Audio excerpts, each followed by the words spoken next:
Alors justement, au sujet de ces traitements, j'aimerais que l'on regarde ensemble cette vidéo de l'interview du prix Nobel co-découvreur du VIH, monsieur Luc Montagnier.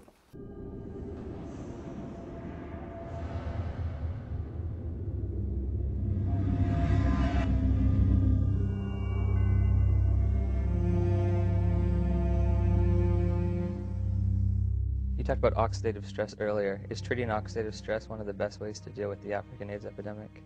I think this is one way to approach to decrease the rate of transmission, because I believe HIV, we can be exposed to HIV many times without being chronically infected. Our immune system could get rid of the virus within a few weeks if you have a good immune system. And this is the problem also of African people. Their nutrition is not very equilibrated. They are in oxidative stress, even they are not infected with HIV. So their immune system doesn't work well already. So it's prone, it can, allow HIV to get in and persist. So there are many ways which are not the vaccine, the magic name, the vaccine. Many ways to decrease the transmission just by simple measures of nutrition, giving antioxidants, proper antioxidants, hygiene measures, fighting the other infections.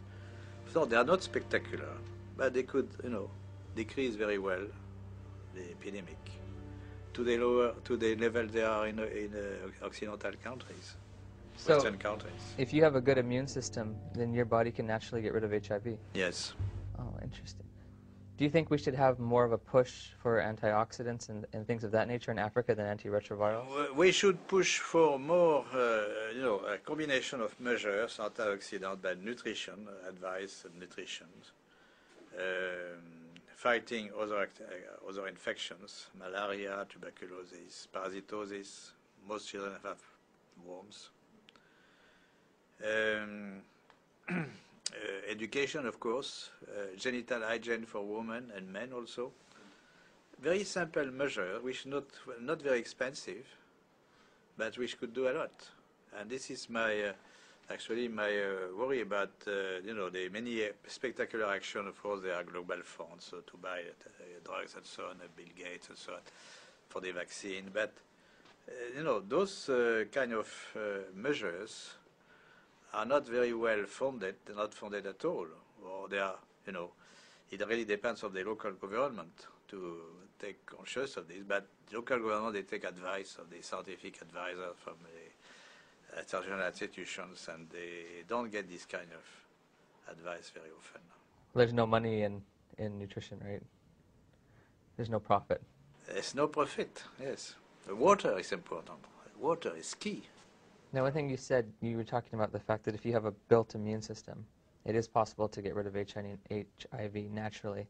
If you take a poor African who's been infected and you build up their immune system, is it possible for them to also naturally get rid of it? I would think so. Okay.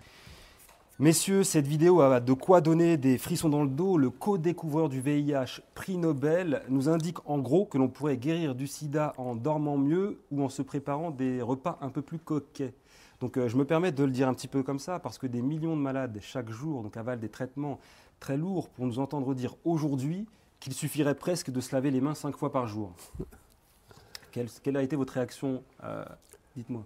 Si vous regardez le Nexus du mois de janvier, il y a, sous la plume d'un journaliste scientifique qui a très largement contribué à tout ça et qui est M. Jamel Tahi, oui. Il y a des remarques extrêmement précises. Qui avait réalisé un documentaire oui, qui est passé sur Arte. C'est ça, il y a quelques années. Oui, mais il faut regarder le numéro de janvier de Nexus pour lire ce que Jamel Tahi a dit au sujet de cette interview, de ce vidéo que l'on a vu récemment. D'accord. Donc ça ne vous choque pas particulièrement par rapport à l'intégrité scientifique de nous entendre dire aujourd'hui par cette personne que... Je dirais que le professeur Montagnier avait déjà très souvent, comment dirais-je, secoué l'opinion par des affirmations qui étaient surprenantes. Par exemple, l'existence de cofacteurs. Il dit oui, le VIH, c'est peut-être important, mais il y avait aussi des cofacteurs. Et il n'a cessé de parler de cela. En 2003, nous avions une très grande conférence au Parlement européen à Bruxelles, à laquelle il participait, et moi aussi.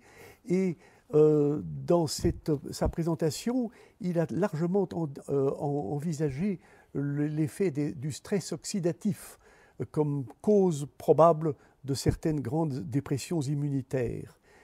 Ça n'avait plus grand-chose à voir avec le VIH. Donc, nous avions déjà une certaine préparation à entendre le professeur Montagnier exprimer des opinions qui ne sont pas d'une rigidité absolue comme de la part de tant d'autres, Gallo et tout ça, et tout son groupe. Très bien. Si vous voulez, je me pose une question. Est-ce que le professeur Montagnier ne ferait pas partie de la dissidence? Peut-être. On l'invitera. Vous pensez qu'il viendra? Depuis qu'il a eu son prix Nobel, il peut difficilement revenir en arrière. C'est ça le problème. Et pour prendre l'exemple alors du continent qui serait le plus touché par le sida, l'Afrique, les Africains se meurent-ils de toute autre chose depuis des années, en fait? Mais écoutez, la situation en Afrique est tellement différente. Les problèmes de santé publique en Afrique sont monumentaux, mais tournent essentiellement autour de l'absence d'hygiène, de la malnutrition et des grandes maladies tropicales bien connues comme la malaria, la lèpre et pour eux la tuberculose également. Tout ça est maintenant rebaptisé du nom de sida. Ce n'est pas pour être choquant que je dis cela, mais mon analyse serait de dire qu'il n'y a pas d'épidémie de sida en Afrique. Il y a d'immenses problèmes de santé publique auxquels on attache l'étiquette de sida, probablement pour satisfaire la voracité des compagnies pharmaceutiques qui cherchent à ouvrir des nouveaux marchés, mais en fait, il n'y a pas de vrai sida en Afrique. Je sais que c'est extrêmement choquant d'entendre cela, mais ça tourne essentiellement autour des problèmes d'hygiène publique, de malnutrition et des grandes maladies tropicales bien connues. Et au sujet de l'Europe, des études ont prouvé que des couples sérodiscordants, donc dont l'un serait séropositif ou non, ne se transmettaient pas le virus sur des périodes de 7, 8, 10 ans, si j'ai bien compris. Et d'autres études montrent que parmi les prostituées, seules celles qui se droguent sont touchées, et que dans la communauté homosexuelle sont touchés ceux qui mènent une vie décadente et qui se droguent eux aussi. Oui. Aurait-on affaire à un virus sexiste, homophobe, raciste ou C'est une des raisons qui font que c'est impossible. On dirait que le virus s'attaque de préférence aux hommes en Occident et à égalité quasiment femmes-hommes en Afrique. Bon, c'est jamais qu'un virus. Rappelons-le, le virus n'est pas un matériel vivant. Ça, c'est très important. Ce n'est pas une bactérie. Un virus, c'est un assemblage de protéines et c'est tout. Inerte. Inerte. Avec un bout d'ADN, c'est incapable de se défendre tout seul. D'accord. Donc, oui, vous voulez dire que de là à choisir en fonction des continents, hommes ou femmes... C'est impossible. C'est lui attribuer une intelligence qu'il est loin de pouvoir avoir. Bon. Alors donc, il y a ce problème donc, de parité homme-femme qui n'existe pas en Occident et qui existerait en Afrique. Quant aux expériences, aux statistiques qui ont été faites d'après de nombreuses études sur les prostituées, il est tout à fait exact que quasiment aucune prostituée n'est séropositive, excepté celle qui s'adonne à la drogue, à des drogues dures, s'entend. Voilà. Oui, il est bien évident que la prétendue contagiosité du sida est totalement incompatible par les rapports sexuels, est totalement incompatible avec le fait que les prostituées n'ont pas de sida.